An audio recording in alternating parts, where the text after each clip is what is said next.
another curious story by The Whistler. Tonight, Death Pays a Visit.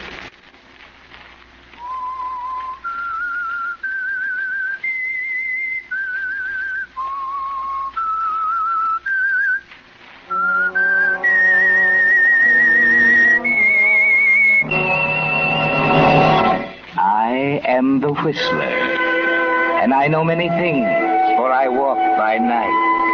I know many strange tales hidden in the hearts of men and women who have stepped into the shadows. Yes, I know the nameless terrors of which they dare not speak.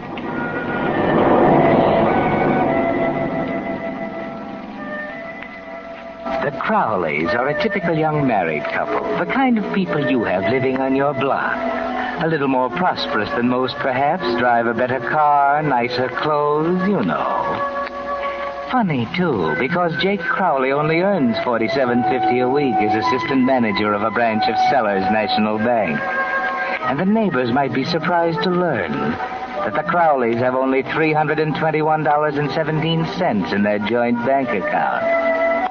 That's not much. A pittance, it seems, to Trina Crowley, especially when Jake tells her about how they came to have it. Well, that's all that's left, Trina. How much was it to begin with, Jake? Almost $10,000. $10,000? Where's it gone? Where do you think? You wanted a new car, didn't you? You insisted on that trip to Tahoe last summer. You asked for this house, didn't you? Oh, so I was the one at fault. I spent the money. I suppose the next thing you'll be saying is that I instigated the whole Listen, affair. Trina, we won't get anywhere this way. We've got to figure a way out. I need your help. Well, Jake, I don't know anything about finance. If only you told me before, perhaps we could have... If postmortems aren't going to do any good, the thing's done. Can't you get that through your head? Yes, I can get it through my head. And I won't be talked to that way. All right, Trina. I'm sorry. I'm on edge. I'm sorry. When do the bank examiners due? Next Tuesday after the weekend. But can't you cover up some way? Isn't there something you can do? Nothing. Since that new manager's been in, I haven't had a chance to lay my hands on the accounts. Oh, Jake, I don't know what to say. It's... The word is grand larceny, Trina.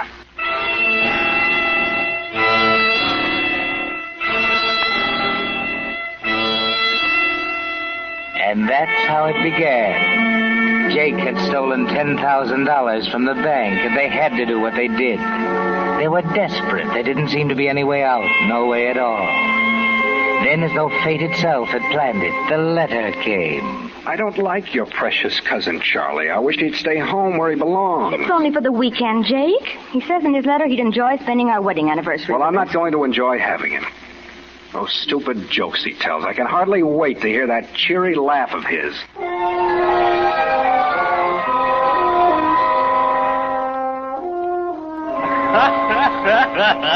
And so the fellow says, is this the general store? And the other guy says, yes. And so he says, okay, let me speak to the general. Do you like that? Not particularly. Well, then there's the one about the two bookies who went to heaven. Have I told that to you? Is it funny? It sure is. Then you haven't told it. And I haven't... Oh, say, that's good. That's real good. Thanks. Yeah. Cousin Charlie. Yeah? I've laid out some towels for you if you want to freshen up. And your room's ready whenever you are. Oh, thanks.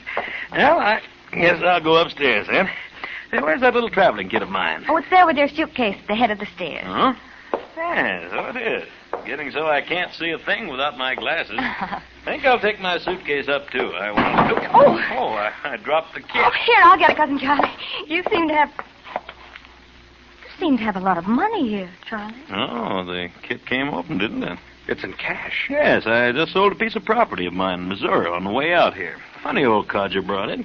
Yes, he insists on doing business in cash. Quite a lot of cash, by the way, the looks of it. Mm-hmm. $10,000.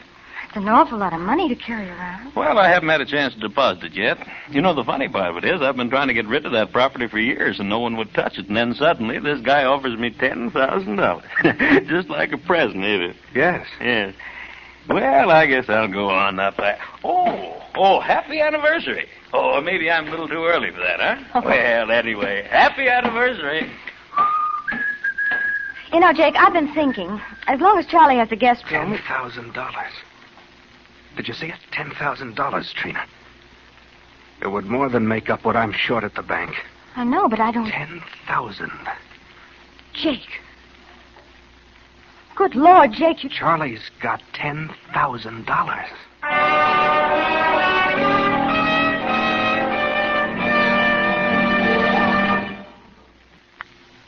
And now, back to the Whistler.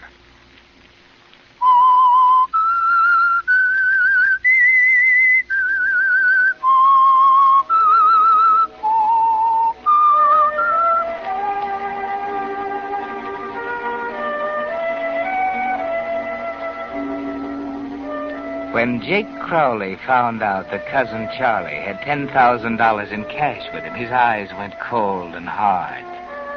You'd never seen him look like that before, had you, Trina? He stared intently as though he were seeing something that no one else could see. For a moment you thought it was all in your mind, that you imagined what Jake was thinking. But then you couldn't help but know. Jake had plans. Would you rather see me go to prison? It might be better, Jake. Better than this. You don't mean that, Trina. Oh, Jake, I don't know what I mean. I'm so confused. There's nothing to be confused about. We can't afford to be. I thought the whole thing out last night. I think I know how it can be done. What do you intend to do? Do you remember Charlie saying he couldn't see very well without his glasses? He's always been nearsighted. All right. One of us has to get our hands on those glasses. We break them. Make it appear accidental, of course. And then? I've typed this note. Here, look it over. We'll find some way to get him to sign it. He won't know what he's signing if he can't read it. It looks all right. Are you sure this will leave us in the clear, Jake? Can't miss, Trina. All we have to do is get Charlie to sign it. What are you going to use for that? Potassium cyanide. The encyclopedia says 5 grains are fatal. I can buy it at a photography studio in town. They use it for gilding pictures. That way I won't have to sign for Oh, it. Jake, I'm frightened. No, you aren't. You aren't, Trina. You understand? When people get frightened, they get caught. Remember that. But if Charlie should suspect anything, if Charlie should... If Charlie should what? Charlie! Morning. My ears are burning. What were you saying about me? Nothing at all. Oh, yes, you were. I heard you. Heard what? Well, I heard you mention my name. Now, come on. What's the secret? Oh, well, I was just telling Jake if you didn't like hotcakes for breakfast, I didn't know what I could fix. Hotcakes? Well, hotcakes are my favorite dish. Yes, sir.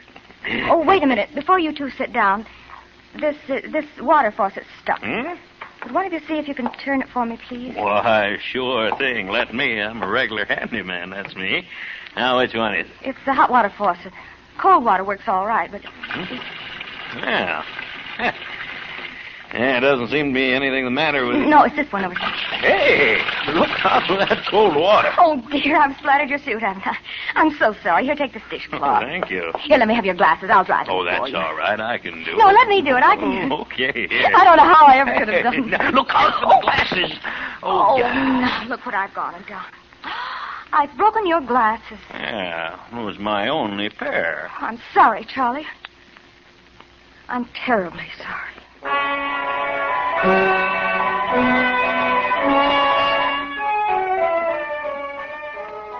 Well, you've taken the first big step, Trina, and you're hoping you won't be sorry for it.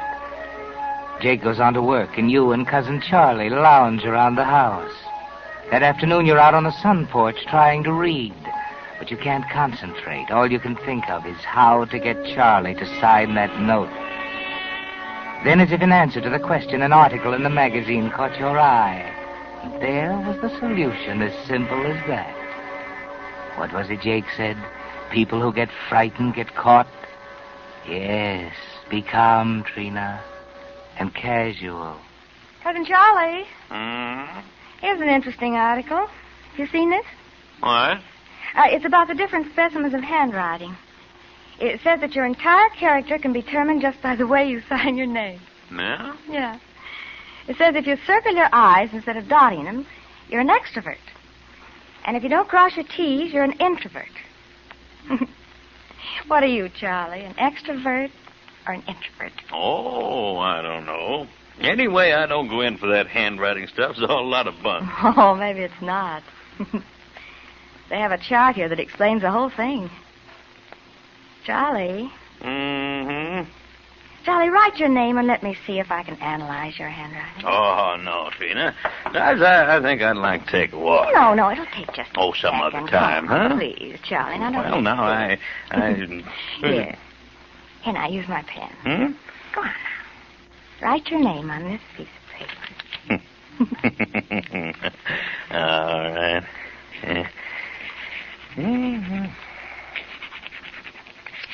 Yeah.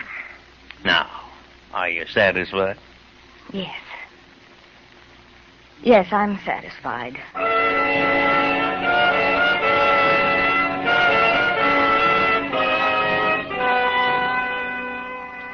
So far, so good, Trina. All you have to do now is wait until Jake returns. Then the next step. Jake's late getting home that night. Charlie and you have finished supper, and he'd gone into the living room. You were straightening up in the kitchen when you heard the car turning in the driveway. Jake came in the back door. Jake, you're late. Where have you been? These doors were jammed. I had to wait a long time at the photography studio. And I got it. Did you get everything you're supposed to? Yes. Here. Trina, you're wonderful. I was afraid for a while I wouldn't Here be comes able to... Charlie. Trina, Jake finally got home, eh? Yes, Charlie. Well, I just come in to say good night. Oh, you going to bed so early? Mm-hmm. Gotta get my beauty wings. Well, good night. Oh, Cousin Charlie. Yes? We were just getting ready to fix some tea, weren't we, Trina? Huh? Oh, yes, we were. Why don't you join us in a cup before you turn in? Well, no thanks. I don't think so. Good night. Good night. What's the idea of the tea? This is it. You mean now? Yes, this is perfect. Can't you see? I'll put the water on. Jake, let me see that note again. What's the matter with you? You've seen it. But we might have left something out. There might be some kind of a I tell you, mistake. it's all right. Oh, it'll make you feel any better here. Dear Trina and Jake, I trust that you will forgive me for what I've done. When one loses his desire to live, this is the only way. You'll find $10,000 in my traveling kit. I want you to have it. Call it my anniversary present to the both of you. I have no explanation to offer, other than the fact that I've grown weary and perhaps a little old. I've lived my life now, and I wish to take it by my own hand. Please try to understand. Love from your cousin, Charlie Lawton. Is there anything wrong with that? No, I guess not. Put this in this cup. There's 10 grains here. All right. Wait a minute, Jake. What's the matter now? The police will ask where he got the poison. Trina, don't you think I've thought of that? Charlie must have found it in the desk. I used it last summer for developing pictures. Oh. Now, will you please get a hold of yourself? Take the tea upstairs. Oh, Jake, I'm afraid I'm going to be sick. You're not anything of the kind. You're all right. It's all planned perfectly. Now take the tea up to Charlie. All right. Go ahead. Up the stairs. Yes?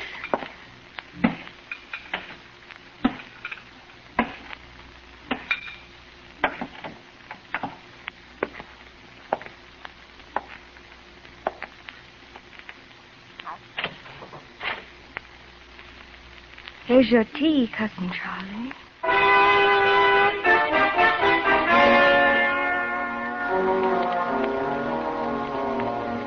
Now it's done.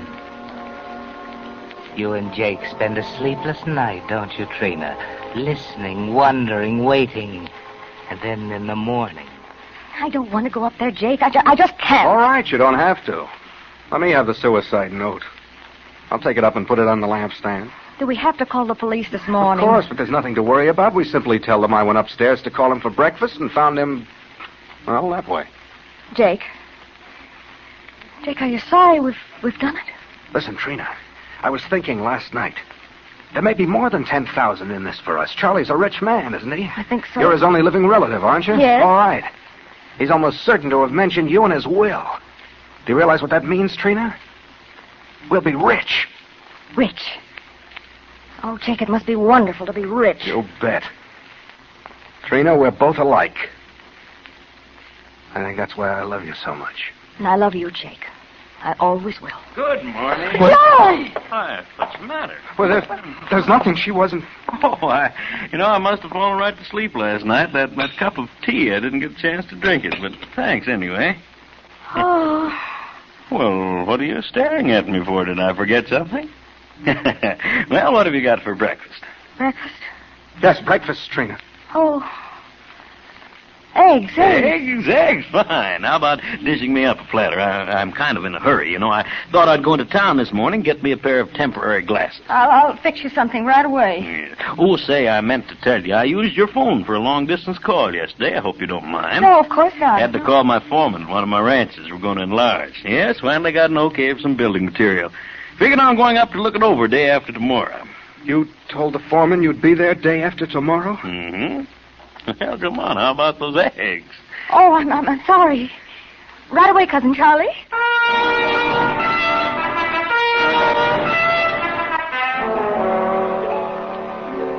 Well, Jake and you are lucky, Trina. It was an almost miraculous stroke of luck. If Charlie had drunk the tea after making that phone call to his ranch, you would have been doomed. A man planning suicide wouldn't be planning the enlargement of his ranch at the same time. The police would have checked with the foreman and immediately become suspicious. They would have questioned you. And from that, they wouldn't have found it difficult to piece it all together.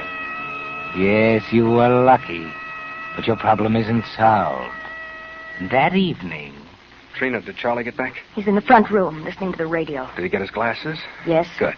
That solves the problem. Oh, Jake. Not again. There's only 2 days left, Trina. I know, but Listen, this is foolproof. We asked him to go into town for some candles for the anniversary cake. I loan him my car. Well, how does the that skid help? chains are off, and the roads are slippery with snow. I've loosened a bolt in the master cylinder of the brakes. By the time he starts back from town, all of the hydraulic fluid will have leaked out. The brakes won't hold. Call Charlie. Oh, Jake. Call him.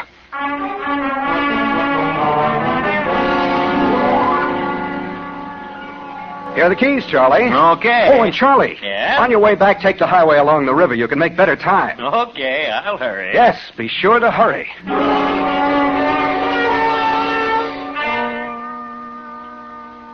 Charlie took the keys and started out the front door. And as that door closed behind him, somehow you felt relieved, Trina, almost exhilarated. Nothing further to worry about, everything accomplished. And poor, dull Charlie was the key to that realization. You stood by the window, not bothering to look out, not wanting to. You listened for the door slam and for the motor to start. But you didn't hear either. Instead, you heard a voice calling... Hey!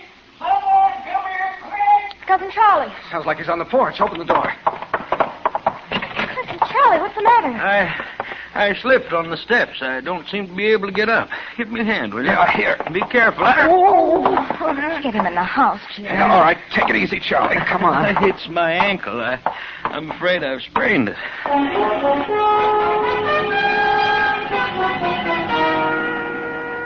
Yes, he sprained his ankle. So you called a doctor who came over and taped Cousin Charlie's leg. He advised Charlie to stay in bed and rest up, and he would pay him another visit in the morning. Jake is furious. The thing is getting to be an obsession with him. I don't care, Trina. I don't care what's gone wrong. We can't wait any longer. We can't. Jake, what's gotten into you? Why do you look that way? Why do I look what way? There's nothing wrong with me. It's just that this thing's getting maddening, that's all. We won't be able to do it, Jake. You can see that. It just wasn't meant to be. It was meant to be all right, and it's going to be. No. Don't you realize, Jake, there's something bigger than you or me? There's nothing bigger than you or me, not now. I planned this affair. I'll make it work. No. Yes, no, I say. Listen to no. me. You've kept up the insurance on the house, haven't You you? know I have. All right, this is the last time. This is the time we'll do it.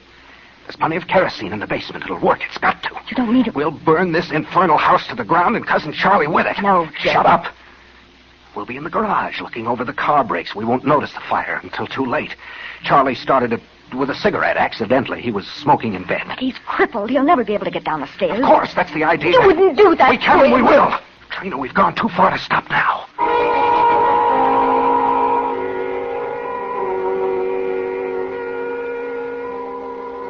Hello, Charlie. How do you feel? Oh, a little better, thanks. Guess I'm sort of spoiling your anniversary, eh? Oh, no, of course you are, Cousin Charlie. You have our sympathy. Oh, no, there's no need to feel sorry for me. It's just a little sprain. Say, Charlie, that money of yours. Don't you think Trina and I'd better put it away for you? Oh, I don't know. Nobody's going to rob me, are they? No, of course not. I just thought, well, we have a wall safe downstairs, and inasmuch as you're laid up... Well, come to think of it, might not be a bad idea. Oh, there's my traveling kit over there. Take it down with you. Fine. Hey, Trina, what have you got in the can there? Oh, it's kerosene. We were just going down to the furnace and thought we'd heat your room up a little for you. Oh, well, thanks. Dear. Oh, I've spilled it. I'll get a cloth and clean it up right away. Oh, now, don't you bother it. It'll dry up. If you're sure you don't mind. Oh, no, it's okay. Oh, say, I was able to pick up a pack of cigarettes, Charlie, in case you'd like a smoke. Well, thank you. But you'd better keep them. You see, I don't smoke. You don't? No. Oh, well, that's right. That's right, I forgot. Come on, Trina, we better go downstairs.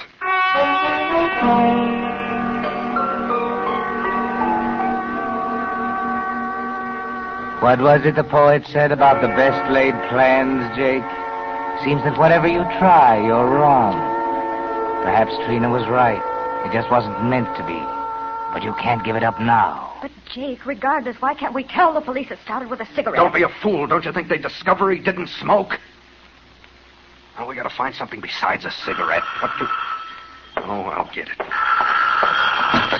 Hello. Speaking. Oh, hello, Evans. Yes. Yes. They've what? They're on the way over here now. Yes. Yes, I'm glad you called. Thanks. Goodbye.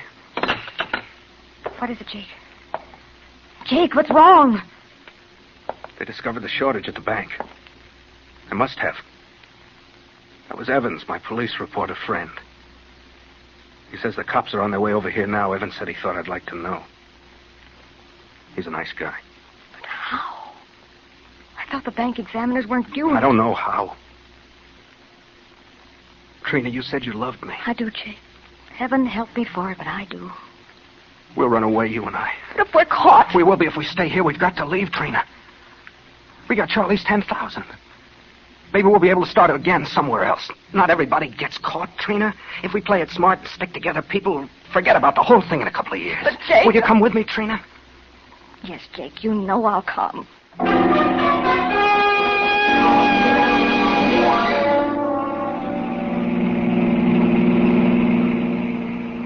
Are you afraid? No, not anymore. They're probably at the house by now. Jake, you have to drive so fast. They'll be looking for us pretty soon. But you're doing almost 70 in the road. Jake! What is it? Jake! Good Lord, Jake!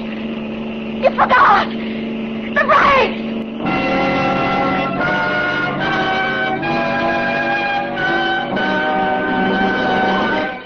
The Whistler will return in just a moment with the strange ending of tonight's story. And now, back to the Whistler.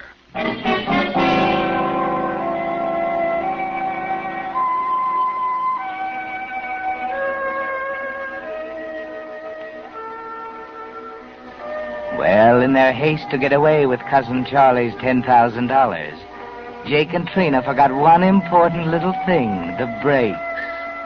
Jake had drained the brake fluid in the attempt to murder Cousin Charlie. But now, speeding along the icy river road, it was too late. You can probably guess what happened. It was pretty messy. And back home, Cousin Charlie had a caller. Oh, good evening, officer. Good evening. Come in. I'm sorry I took so long to answer the door. Is this the Crowley residence?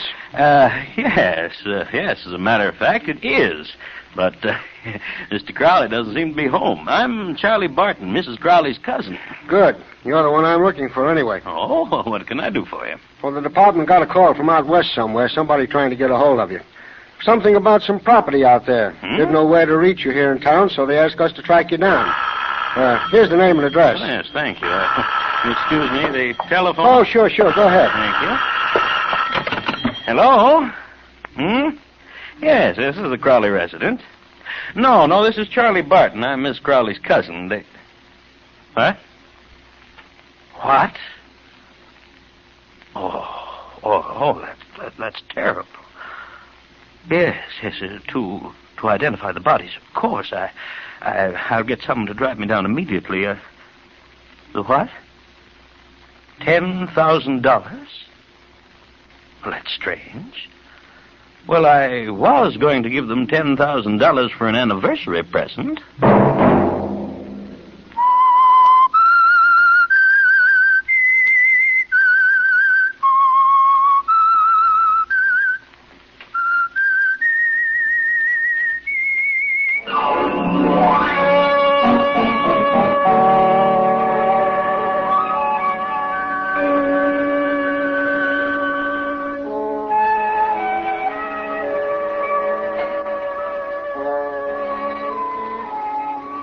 Next Monday at 9 o'clock, The Whistler will bring you another strange tale. The Whistler is broadcast for your entertainment. This program, directed by George W. Allen, with tonight's story by Lewis Reed, music by Wilbur Hatch. This is Marvin Miller speaking.